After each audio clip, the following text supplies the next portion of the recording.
Hey girl, you have a journal in a museum when it was closed?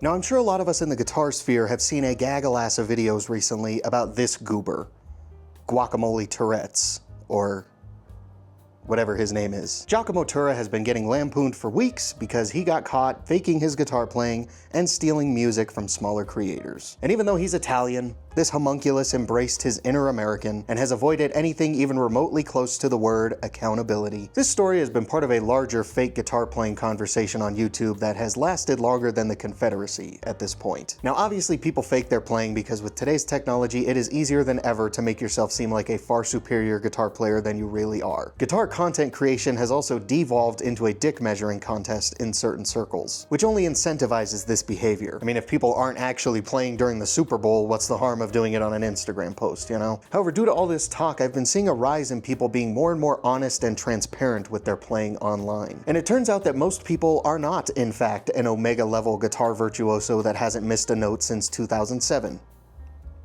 Myself included. And since we're all being a little bit more honest, I figured now would be a good time for me to make this video, because I've been wanting to talk about this for a little bit. I started playing guitar in the 7th grade. Just look at me, what a jackass. Now, I would not call myself an expert or virtuoso guitar player, just because calling yourself that sounds wildly pretentious to me. And to be fair, I spend most of my time these days just having fun learning dumb caveman riffs.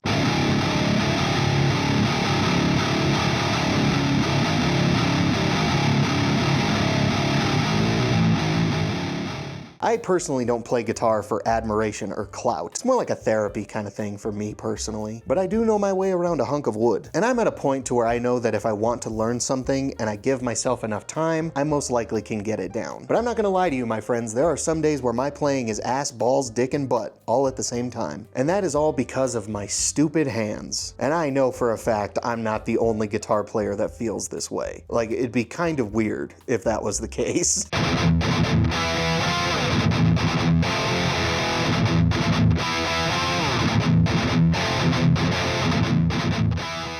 What is up, all you hand-hurting hemorrhoids?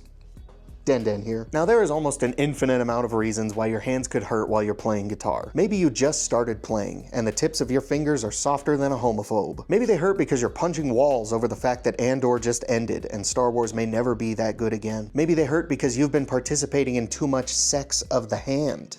Perhaps. There's a myriad of reasons. Why do my hands hurt? Well, after years and years of typing, gaming, playing guitar, riding BMX, riding dirt bikes, flipping butterfly knives, and a few other unholy activities, that has left me with carpal tunnel syndrome in my right hand and cubital tunnel syndrome in my left elbow. My hands are trashed. TLDR. They shake like I'm 80 years old. Which means some days, trying to play guitar the way I want to is an absolute bitch.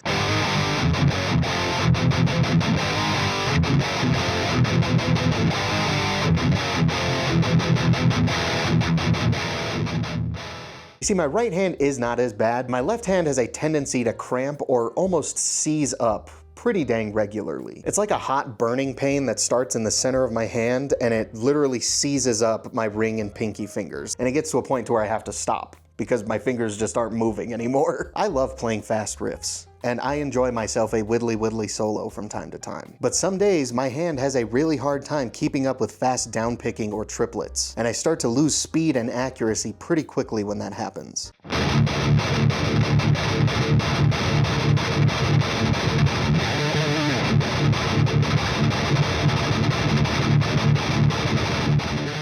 And most days that I play guitar, my left hand will probably seize up at least once, especially if I'm playing something that's akin to, like, say, the Master of Puppets solo. Hell, there are some days where I struggle to play some pretty simple stuff. It's kind of embarrassing to say, considering I've been playing guitar for like 16 or 17 years, but that's just how it is some days. My favorite riff is Battery by Metallica. That is the riff that got me into playing guitar, and I put it in every single one of my guitar videos because it gets me harder than a priest on Sunday morning. I have played that riff millions of times, but there are days where I still struggle to play that riff clean.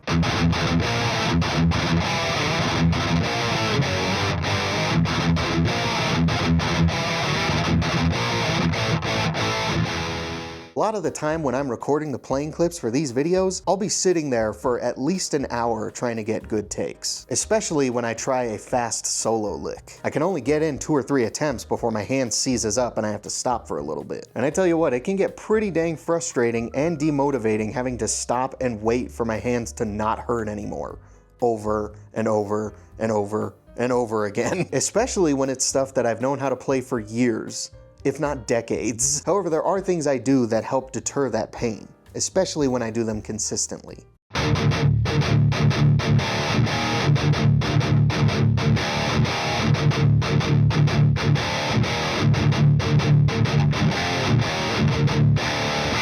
Now, I'm not a handologist, and my hand problems could be vastly different to your hand problems. But here's some of the things that I do that help alleviate my hand pain. Number 1 rule for anybody: if it hurts, stop doing it. If it's happening chronically, go to the doctor. Figure out what's wrong with it. Unless you're just starting to play guitar or you haven't played guitar in a little while and your fingertips are just sore. If your fingertips are soft, they're just gonna hurt until you callus them up. So stopping every time it hurts is kind of just gonna prolong that pain. But you also don't wanna go crazy.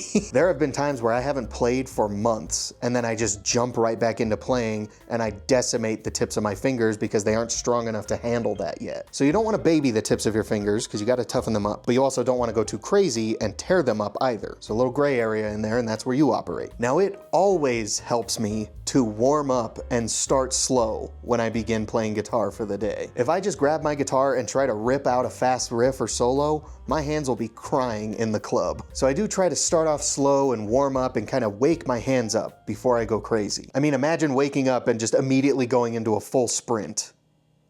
You'll die.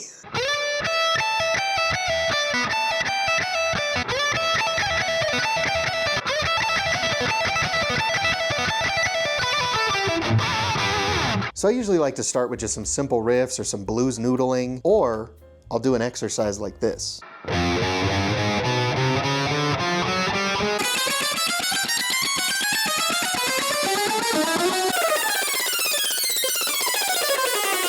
Consistency is also a big thing. The more often I practice, the easier stuff gets, and the more confident I feel when I'm playing as well. Now, of course, you're gonna have good days and you're gonna have bad days, but practicing even for just a few minutes every day really helps me keep up with the stuff that I like to play. Now, for carpal tunnel syndrome specifically, there are lots of things that you can do. There are tons of stretches and exercises that you can do to help free up that nerve. One of my favorites is to just do this. I find that really helps open up that nerve at least a little bit. You can get a carpal tunnel brace that you wear while you sleep. You can get some CBD cream, or if you're legally allowed to, you can get some THC cream. Now, like I mentioned earlier, I have cubital tunnel syndrome on my left side. Your cubital nerve is in your elbow, and that's what's getting compressed. It goes like through the entire length of your arm, and it leads up to your ring and pinky finger, which is why those are the 2 that bother me the most. So if a cramping, seizing pain in your ring and pinky fingers sounds familiar, try getting off your elbows. That is what my hand doctor advised me to try to do, and I didn't realize how often I lean on my elbows. And it has been the hardest habit that I've ever had to try and break. But that is supposed to help relieve pressure on that cubital nerve down there.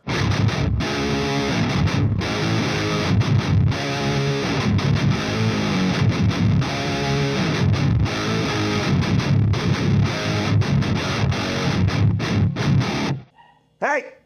Shut up!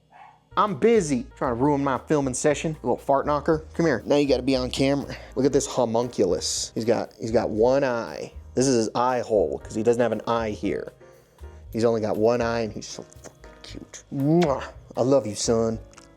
Thank you, son. You kiss your dad on the mouth? You know, when I was a kid, I used to call my elbows my Elmos. But like I just said, it is a hard habit to break. It was infinitely easier for me to stop drinking than it has been for me to get off my elbows. I mean, I'm doing it right now. But again, I need to reiterate that there are countless causes for hand pain, especially when you play guitar. So these might not even be applicable to you, and they might even hurt your hands even further. So if you are having noticeable hand pain while you're playing guitar, or just in general, I highly recommend you see a doctor doctor or a hand specialist for more insight and proper care. I know that's easier said than done with the fucking joke of a healthcare system we have here in America, but that is the best route to take. However, regardless if you're suffering from hand pain or not, my biggest piece of advice when it comes to playing guitar is to just go easy on yourself. Learning to play guitar is hard. It's a marathon, not a sprint. You're gonna have good days, and you are definitely going to have bad days. And it is not fair to beat yourself up when you're having a bad day. And on those bad days, it's really easy to get frustrated. And unless you're a professional musician, I wouldn't recommend trying to brute force your way past a bad playing day. I mean, there's being angry and playing because you're angry, and then there's being angry because of your playing. And I feel like when it's the latter, you probably should just set the guitar down for a little while. You know the clip of that guy trying to play, he keeps messing up and he just gets fucking pissed? If you find yourself getting like that, just put the guitar down, man. You're most likely just gonna end up feeling defeated and flaccid. Maybe put it down for the rest of the day, or maybe just pick it up like an hour or two later. There's times where I pick up my guitar and immediately I'm like, it's not happening. And then I just go bullshit and do something else for a few hours. I pick it up again, feels infinitely better.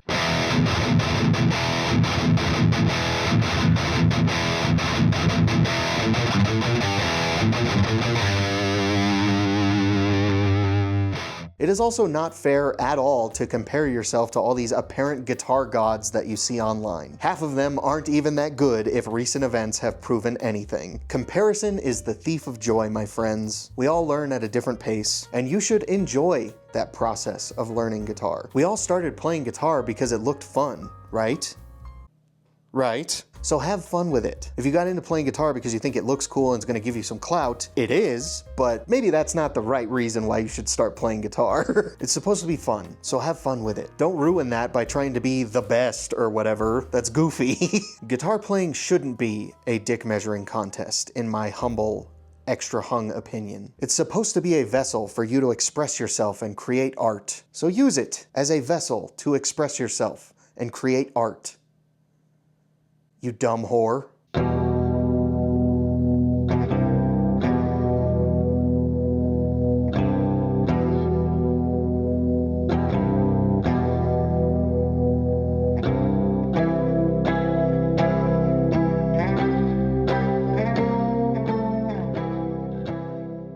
That is going to wrap up today's video. Thank you guys so much for watching, especially if you made it this far. I really hope you enjoyed. Make sure to leave your comments down there below. I love to hear what you guys have to say. Share the video around, beat the snot out of that like button. And if you regularly watch this channel and you haven't already subscribed, then I'm going to take your hands away. You're going to lose hand privileges. I would tell you to go fuck yourself, but you wouldn't be able to do that, would you?